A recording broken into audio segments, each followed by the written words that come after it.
नमस्कार दोस्तों, target with Mrityunjay के यूट्यूब चैनल में आपका स्वागत है। दोस्तों, बहुत छात्र, बहुत दोस्त पूछ रहे थे कि सर ये बताइए कि फेलोशिप जिन लोगों का पीएचडी में एडमिशन हो गया है, तो वो लोग बहुत कंफ्यूजन है कि कौन-कौन से एनेक्जर भरना है और कैसे-कैसे एनेक्जर भरा जाएगा और किस-किस से साइन कराने पड़ेंगे। तो ये जितनी भी आपको इन्फॉर्मेशन है फेलोशिप से रिलेटेड कि आप फेलोशिप कैसे अपनी एक्टिवेट कराएं और कौन-कौन से एनेक्जर आपको जरूरत पड़ेंगे, कैनरा बैंक में आपका अकाउंट होना कंपलसरी है या नहीं। कुल मिला के मैं आपसे बस इतना कहूंगा, अगर आप ये पूरा वीडियो देखेंगे तो आपकी, मुझे उम्मीद है कि 100% आपकी जितनी भी शंकाएं समस्याएं हैं उनका समाधान यहाँ पे हो जाएगा। अगर आपको तब भी कोई समस्या है, कोई अगर आपका प्रश्न है, तो आप लोग कमेंट करके पूछ लीजिएगा या डिस्क्रिप्शन में टेलीग्राम चैनल का लिंक दिया हुआ है, तो आप प्लीज उस टेलीग्राम चैनल से जरूर जुड़िएगा, क्योंकि वहां और भी बहुत से हायर एजुकेशन या कोई नोटिफिकेशन, जॉब या इतिहास संबंधित क्विज वगैरह चलती रहती है जो आपको फायदा देगा। दोस्तों, तो एक तो हम इस वीडियो में जानेंगे कि फेलोशिप में कौन कौन से एनेक्जर बनना है, केनरा बैंक, कुल मिला के A to Z आपको इन्फॉर्मेशन मिल जाएगी फेलोशिप से रिलेटेड। दोस्तों, आगे बढ़ने से पहले आपको बताना चाहेंगे कि अगर आपको कंटेंट लगे तो चैनल को सब्सक्राइब करना ना भूलिएगा और लाइक भी वीडियो को कीजिएगा। उसके साथ साथ आपका बस 30 सेकंड और लूंगा कि दोस्तों, इस यूट्यूब चैनल पे, टारगेट विद मृत्युंजय के यूट्यूब चैनल पे हम लोग इतिहास की 2 लाख प्रश्नों की चर्चा कर रहे हैं, वो भी टॉपिक वाइज। और उसके साथ साथ दोस्तों, हम लोग इतिहास की 50 क्लासेज कर चुके हैं, पीएचडी की वैदिक सभ्यता की 10 क्लासेज कर चुके हैं, और जो भी टॉपिक की चर्चा होती है उससे रिलेटेड जितने प्रश्न होते हैं सभी का पोस्टमार्टम यहीं पे हो जाता है। पाषाण काल से 5 क्लासेज कर चुके हैं और ये कंप्लीट कर चुके हैं। बौद्ध लिटरेचर, जैन लिटरेचर की चर्चा कर चुके हैं। उसके साथ साथ दोस्तों, हम लोग चर्चा कर चुके हैं, एक बहुत इंपॉर्टेंट टॉपिक है इतिहास लेखन। और ये इसमें लोग यही कंफ्यूज रहते हैं कि ये किताब कहाँ से पढ़े, वो किताब कहाँ से पढ़े, और इसके लिए मेरे हिसाब से ज्यादा किताब पढ़ने की चक्कर नहीं पड़ना चाहिए। ये वीडियो सफिशियंट है और काफी मैंने एग्जाम वगैरह देता रहता हूँ, तो पूरा आपको अनुभव आपको इस वीडियोज में मिल जाएगा। इसमें इतिहास लेखन की अभी 3 क्लासेज हो चुकी हैं, 2 क्लासेज और होंगी, लगभग 5 क्लासेज में मैं आपका पूरा हिस्टोग्राफी कंप्लीट करने की कोशिश करूंगा।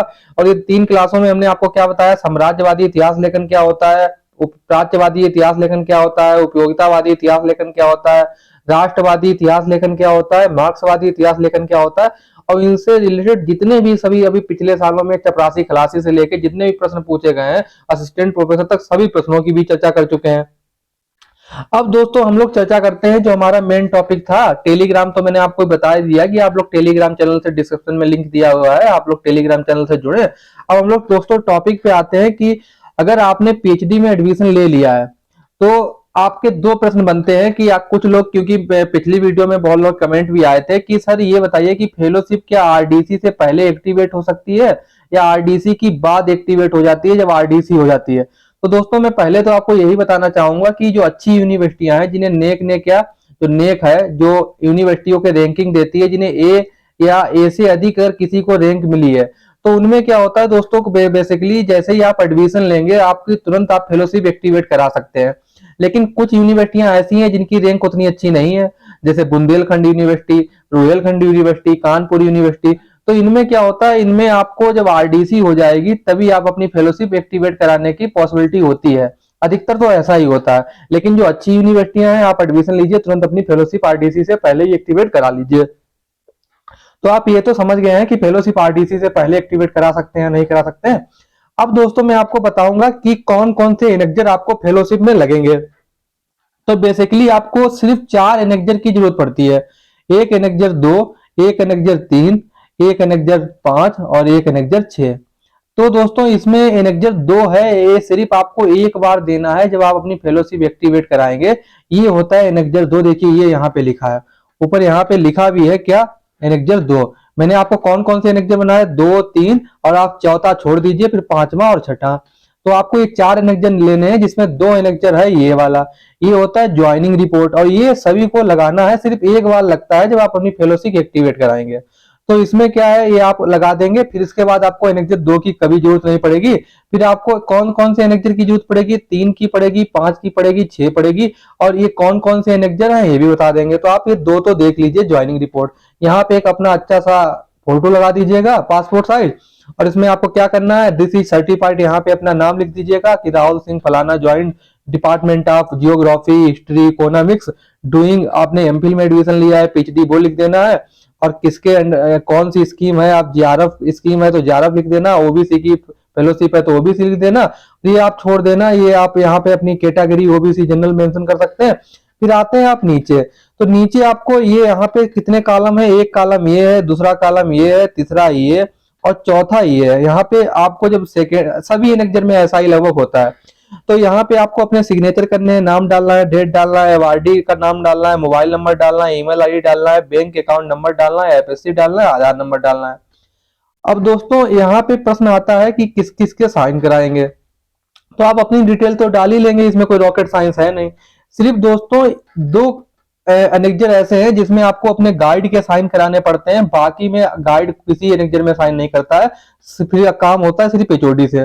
तो आपको दो एनेक्जर कौन है, एक तो ये ज्वाइनिंग रिपोर्ट में पहली बार आपको साइन कराने होंगे, फिर आपको कभी भी मतलब इसकी ज्वाइनिंग रिपोर्ट में गाइड से कोई लेने देने नहीं है। तो दोस्तों आप यहाँ क्या करेंगे, ये अपनी डिटेल डाल के यहाँ अपने गाइड से साइन करा के मोहर लगवा लेंगे, यहाँ एचओडी से लगवा लेंगे। फिर दोस्तों ये वाला जो कॉलम है ये डिपेंड करता है दो बातों पे, जो लोग यूनिवर्सिटी प्रॉपर कैंपस से कर रहे हैं, मान लिया कोई जेएनयू से कर रहा है, डीयू से कर रहा है, लखनऊ यूनिवर्सिटी से कर रहा है, तो जो लोग कैंपस से कर रहे हैं वो साइन कराएंगे रजिस्ट्रार से, और जो लोग किसी कॉलेज से पीएचडी कर रहे हैं, कहते हैं उन्होंने कॉलेज से पीएचडी कर रहे हैं, तो वो वहां के कॉलेज के प्रिंसिपल से यहाँ साइन कराएंगे। और साथ साथ दोनों आपको बताना चाहेंगे, बहुत लोग जो कैंपस से पीएचडी करते हैं तो उनका नोडल ऑफिसर किसी किसी का इतना अच्छा होता है कि आप सिर्फ यहाँ पे अपनी डिटेल डाल लीजिए, यहाँ पे गाइड से साइन करा लीजिए, एचओडी से साइन करा लीजिए, ये वाला कॉलम छोड़ दीजिए, वो नोडल ऑफिसर ही अपने रजिस्ट्रार के साइन करा लेता है। तो आप लोग ये तो समझ गए हैं कि ये कॉलेज वाले यहाँ पे क्या करेंगे, अपने प्रिंसिपल से साइन कराएंगे, और कैंपस से जो पीएचडी कर रहे हैं वो रजिस्ट्रार से। तो आप ये मैंने आपको बताया था 2 3 5 6, तो इसमें आप कैसे भरेंगे ये भी प्रश्न खत्म हो गया। तो आपको एनेक्जर 2 से रिलेटेड कोई प्रॉब्लम नहीं रही। एनेक्जर 2 का एक 2 पेज का होता है, एक ये 2A भी भरना है, इसमें भी कुछ नहीं, नाम अपना डालना, यहाँ पे आप कौन सी कैटेगरी वगैरह डालने हैं, डिसेबिलिटीज के शिकार हैं, यस ना नो करके यहाँ पे भी आप अपने डिपार्टमेंट से साइन कराएंगे, एचओडी से, और यहाँ प्रिंसिपल या रजिस्ट्रार से। अब दोस्तों प्रश्न ये बनता है कि जो पहला ये एनेक्जर 2 था, 2 3 5 6, तो ये 2 में क्या आपको आप कोई भी बैंक अकाउंट की डिटेल डाल सकते हैं, या कि केनरा बैंक का अकाउंट कंपलसरी है? तो दोस्तों कुछ नहीं होता है बेसिकली में, अगर आप केनरा बैंक का अकाउंट डालेंगे तो बहुत अच्छा है, मैं तो यही आपको पर्सनल सजेस्ट करूंगा कि आप केनरा बैंक में अकाउंट खुला लीजिए, 1,000 रुपए की बात है, कौन सा उसमें रॉकेट साइंस है, ओपन करा लीजिए अकाउंट। लेकिन अगर आप केनरा बैंक का यहाँ पे अकाउंट नंबर नहीं डालेंगे, आप एसबीआई का डाल देंगे, बीओबी का डाल देंगे, बैंक ऑफ बड़ौदा, तो आपका कुछ नहीं, जो कैसे किसी ने केनरा बैंक का अकाउंट लगाया और आपने दूसरी बैंक का अकाउंट लगाया, तो जो यूजीसी होती है वो सबसे पहले फेलोशिप देती है केनरा बैंक को। तो अगर आप केनरा बैंक का अकाउंट लगाएंगे तो आपकी फेलोशिप 2 से 3 दिन पहले आ जाएगी, और अगर आप केनरा बैंक का नहीं एसबीआई वगैरह का लगाएंगे तो आप केनरा बैंक क्या करेगी, एसबीआई को आपका अमाउंट फेलोशिप का ट्रांसफर करेगी। तो बस इतना ही डिले होगा, और कोई कोई उसमें रॉकेट साइंस नहीं है, आप लगा सकते हैं। तो आपकी प्रॉब्लम ये केनरा बैंक वाली सॉल्व हो गई, और ज्वाइनिंग रिपोर्ट आप कैसे भरेंगे, किसके किसके साइन हो गए, ये प्रॉब्लम सॉल्व हो गई। ज्वाइनिंग रिपोर्ट 2 पेज की होती है, ये भी मैंने आपको बता दिया। फिर इनेक्जर मैंने आपको कौन सा बताया था, 2 3 5 6, चौथा नहीं लगता है, तो 2 की बता दिया। अब मैं आपको बताऊंगा इनेक्जर 3, ये होता है कंटिन्यूएशन सर्टिफिकेट, ये आपको हर महीने या 3 माह पे, हर माह भी दिया जा सकता है, 3 माह पे भी दिया जा सकता है। तो दोस्तों जो अच्छी यूनिवर्सिटी कैंपस वगैरह से करते हैं उन्हें बहुत जगह तो क्या होता है कि आप 3 महीने पे ही आपको एक बार देना है, और आपका हर महीने फेलोशिप आता रहेगा। लेकिन बहुत सी यूनिवर्सिटियों में क्या होता है, आपको हर महीने कंटिन्यूएशन सर्टिफिकेट देना होगा, तो जिससे क्या होगा, आपको हर महीने अपने डिटेल वगैरह डालना होगा, गाइड के हर महीने साइन कराने होंगे, एचओडी से साइन कराने होंगे, और रजिस्ट्रार या प्रिंसिपल से साइन कराने होंगे। इसमें कुछ नहीं है, दिस इज सर्टिफाइड डेट, अपना नाम डाल दीजिएगा, यहाँ किस डिपार्टमेंट से हैं, जियोग्राफी, हिस्ट्री, इकोनॉमिक्स, वो डाल दीजिएगा, और ये साइन करा के अपने नोडल ऑफिसर को दे दीजिएगा। मैं आपको ये भी बता दूंगा अभी लास्ट में कि नोडल ऑफिसर क्या क्या करता है और आपकी फेलोशिप कब जनरेट होती है, सब इंफॉर्मेशन आपको इस वीडियो में बता देंगे। तो आप ये तो समझ गए कि ये एनेक्जर 3 क्या है, कंटिन्यूएशन सर्टिफिकेट है, आपको हर महीने या हर 3 महीने में देना है। उसके बाद दोस्तों आता है एनेक्जर 5, तो ये होता है दोस्तों कंटिजेंसी।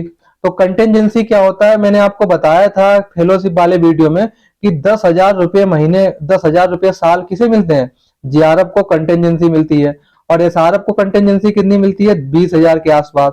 तो ये जो कंटिजेंसी, इसमें क्या होता है, आप इसमें क्या खरीद सकते हैं, मोबाइल छोड़ के आप सब कुछ जो भी खरीदे उसका अभी से बिल लेना स्टार्ट कर दें। आप यहाँ तक बस टिकट, ट्रेन टिकट, यहाँ तक आपने टेबलेट खरीदा, लैपटॉप खरीदा, किंडल खरीदा, ई रीडर खरीदा, कुछ भी आप खरीदें या कोई किताब खरीदी या कोई बुक्स खरीदी या कोई किसी आपने फोटो कॉपी कराई, आप उन सबके बिल अभी इसे इकट्ठे कीजिए, क्योंकि आपको जब ये कंटेंजेंसी अगर लेना है तो ये 10,000 रुपए के बिल भी तो देने होंगे आपको, नहीं आप कंटेंजेंसी कैसे मिलेगी। और ये सारा में तो आपको 20,000 रुपए की बिल चाहिए होंगे। तो अगर आप बिल आपको क्या करेंगे, मान लिया आपके पास कोई बिल है तो आप कुछ नहीं करेंगे, ये वाला जब एनेक्जर आप अपने नोडल ऑफिसर को देंगे, कौन सा एनेक्जर 5, तो आपको वो बिल एक A4 साइज ले लीजिएगा, उसी पे वो बिल चिपका दीजिएगा, टेप वेप लगा दीजिएगा और वो उसी एनेक्जर में इसमें पंच मार दीजिएगा बिल, बस आपको ये करना है। तो ये डिटेल कैसे क्या भरी जाएगी इसमें आप परेशान मत होइए, आपका नोडल ऑफिसर आपके बिल के हिसाब से खुद भर देगा। तो आप ये कंटीजेंसी फॉर्म आप याद रखिए, एनेक्जर 5। तो दोस्तों ये एनेक्जर 5 होता है, ये भी एक पेज का होता है। तो यहाँ पे आप ये आपको ये भी बता दें कि ये जो 10,000 रुपए के एनेक्जर होते हैं कंटेंजेंसी के, ये 4 एनेक्जर दिए जाते हैं हर 3 माह पे, 25-25 के। तो आप ये समझ गए होंगे कि ये 10,000 के 4 एनेक्जर दिए जाएंगे 25-25 के हर 3 महीने में। यहाँ पे भी आप अपन के साइन, एचओडी के साइन और रजिस्ट्रार या प्रिंसिपल के साइन।